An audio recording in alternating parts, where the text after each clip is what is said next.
What's up guys, in this video I'm going to show you how you can speed up your website so you can get more traffic and more revenue. Check this out.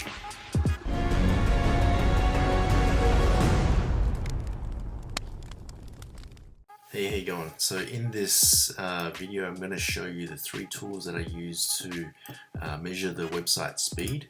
So you've got the top 3 here, which is number 1, which is the tools.pingdom.com. Number 2 is the GT metrics, and number 3 is the Google Page Insights. So I'll just quickly show you the Pingdom, tools.pingdom. So this is the number 1 tool that a lot of people tend to use to measure their website speed. So what I do is I just enter in the website address here. So Relentless.com. Let's have a look at, so in here you can test it from the location of the speed for the actual website. So if you go to, I tend to just measure from North America, but even though I'm based in Sydney, that's okay. So go to North America, start a test there. While we're waiting for that one there, I'm just going to enter in for this one here, Relentless.com.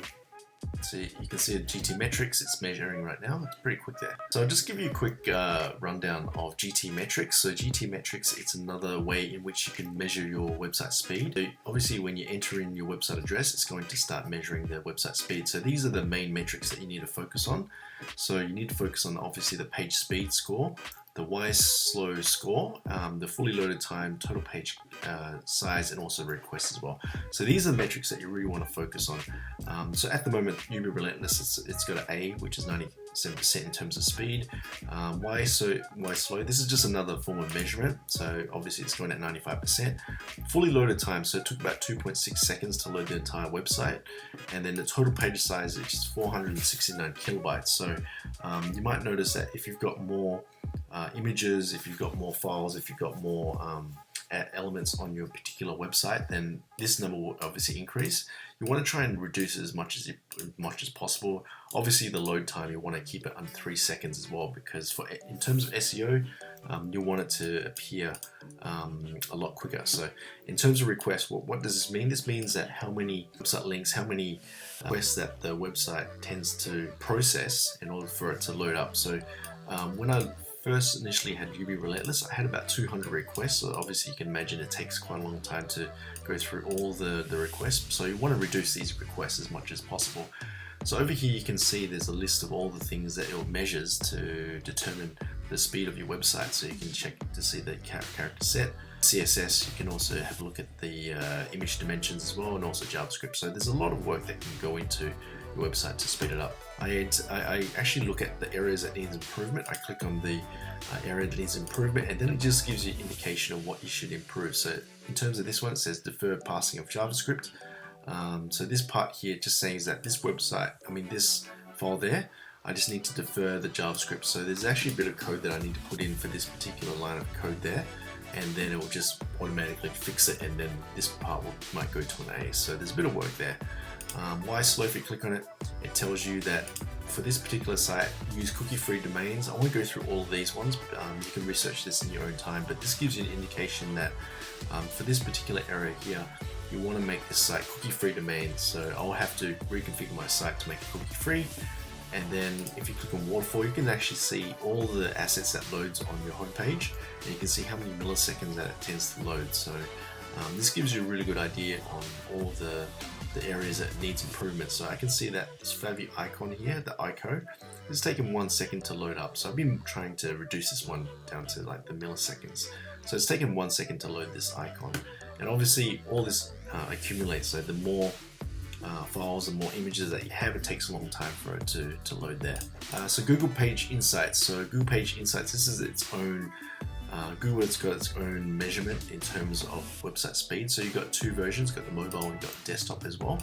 Simply entering your website address there and click on Analyze, and it comes up the list. It's really quick. So I'm still going through it, but the mobile version or the desktop version, it measures using these 4 key elements, which is the first contentful paint. It gives you a good indication of what it needs to improve these key areas there. So if you click on the opportunities, it gives you the opportunity to improve that area there. The text, avoid chain critical requests. So this gives you a lot of good information which you can go away and you can just fix up on your website there. Which tool should you use? So I say use them all, but I like tools.pingdom.com. This is the best one. And then I like GT metrics, and then Google Page Insights. tools.pingdom.com, you want to enter in your website address here.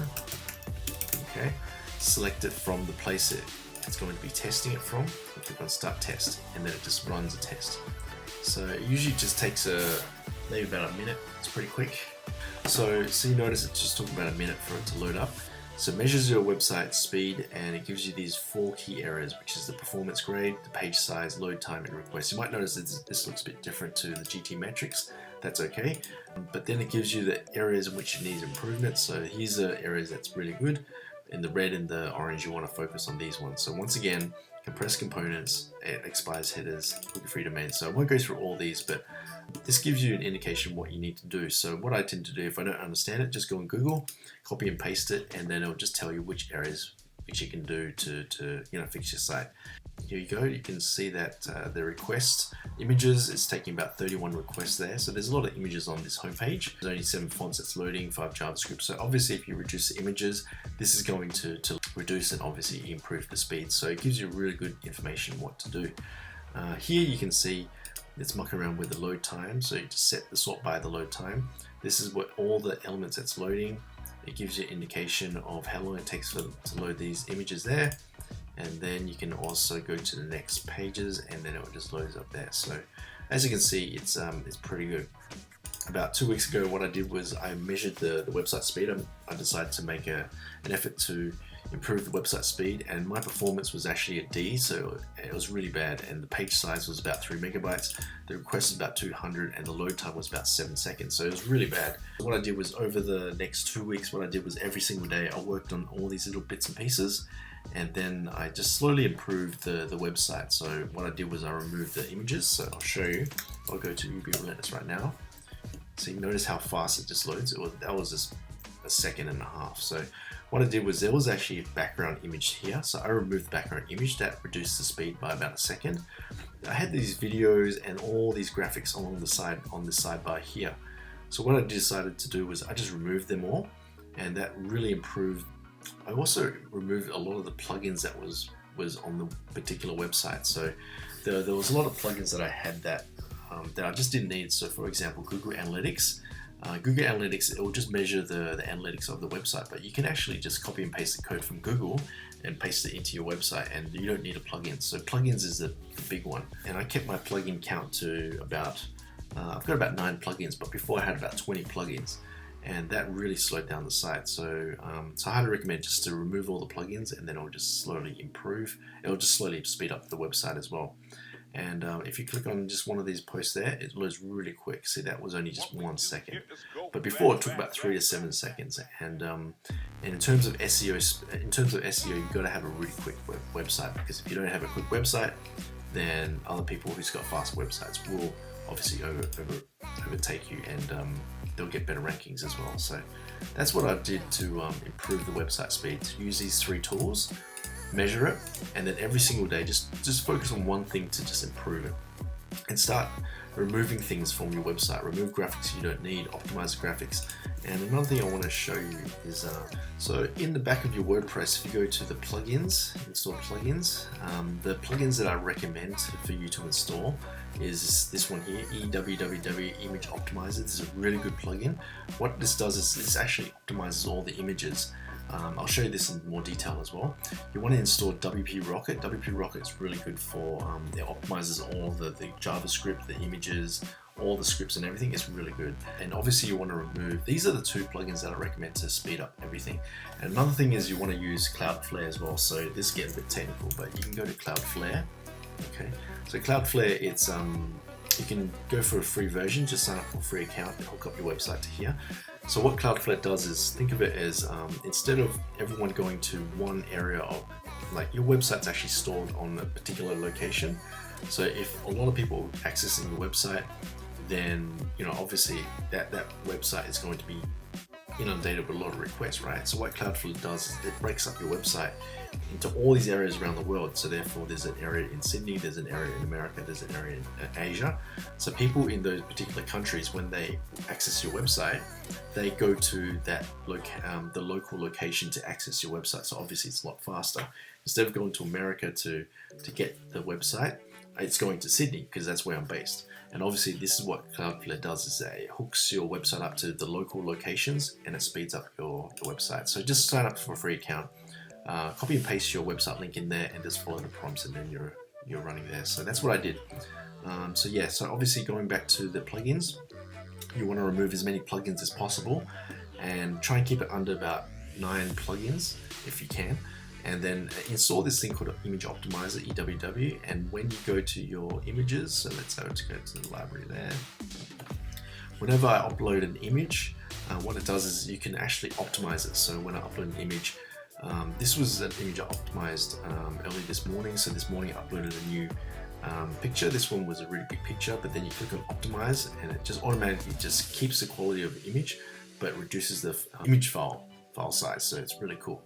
And there's a really cool feature called bulk optimize. So you click on it and it'll just optimize all the images on your website, and it'll be really good. So yeah, highly recommend the plugin. It's working very well, and I was able to speed up the process there. So if you go to install plugins, so that's a really good plugin that I use there. And obviously WP Rocket, this is really good because WP Rocket is a dedicated plugin that is designed to improve your website speed. So it caches, it does a lot of things on the back end. I had to pay for it, so it's about, I think I paid about $50 a year for it, but it's well worth it. Just go for it. And you can muck around with like the caching. It optimizes all the HTML, the fonts, everything. So it's really intense. And it preloads a lot of XML files. There's a lot of technical stuff that happens on the back end that it works on, but highly recommend this plugin there. So yeah, that's what I did to bring my website speed from going from about 7 seconds to under 2.6 seconds, and it's also managed to bring it down to milliseconds now. So it's been really good. Just to recap, I had to remove a lot of plugins. I had to remove a lot of the graphics as well. I used tools to analyze the areas, the issues that needed improvement. I had to install CloudFlare as well. I removed a lot of plugins. I installed better plugins, and yeah, it was just a long process, but it's actually worth it, because if you don't do this, your website's actually like an anchor. And if you don't have a fast website, then obviously, a lot of people just click off it, and your bounce rate's just going to just be really high. So make sure that you spend every single day just try and optimize your website, and eventually it's going to be really, really quick, and you'll find that your traffic will increase, your website, your Google rankings will increase as well, and then obviously it's going to improve your revenue or your traffic or whatever it is that you want to achieve, and everything's really good. So yeah, that's how I did it, and let me know how you guys in comments. If you like this video, make sure you subscribe, and also comment, like, subscribe, and I'll catch you guys in the next one. Thanks.